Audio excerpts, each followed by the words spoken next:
ભારતના બંધારણની પ્રશ્નોત્તરી. ભારતના બંધારણનો સ્વીકાર ક્યારે થયો હતો?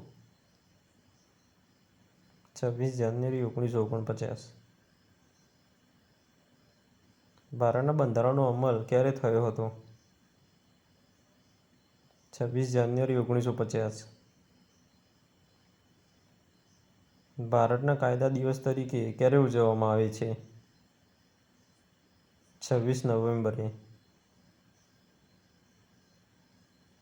કોંગ્રેસે પૂર્ણ સ્વરાજ દિવસ તરીકે ક્યારે ઉજવ્યો હતો? 26 નવેમ્બર 1930. બંધારણ સભાની પ્રથમ બેઠક ક્યારે મળી હતી? 9 ડિસેમ્બર 1946. બંધારણ સભાની દ્વિતીય બેઠક ક્યારે મળી હતી? 11 ડિસેમ્બર 1946. બંધારણ સભાની તૃતીય બેઠક ક્યારે મળી હતી? 13 ડિસેમ્બર 1946. બંધારણ સભાની પ્રથમ બેઠકના અધ્યક્ષ કોણ હતા?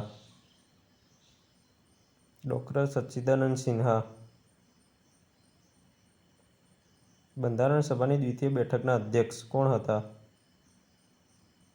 ડૉક્ટર રાજેન્દ્ર પ્રસાદ. બંધારણ સભાની દ્વિતીય બેઠકના ઉપાધ્યક્ષ કોણ હતા? એચ.સી. મુખર્જી. બંધારણનો ઉદ્દેશ પ્રસ્તાવનું પ્રારૂપ તૈયાર કરનાર કોણ હતા? સર બી.એન. રાવ.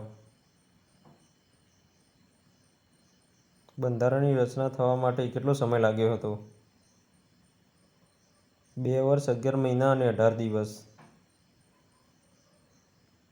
બંધારણની રચના સમયે કેટલા સમિતિઓની રચના કરવામાં આવી હતી? 23 સમિતિઓની. બંધારણની પ્રાંતીય સમિતિના અધ્યક્ષ કોણ હતા? સરદાર પટેલ.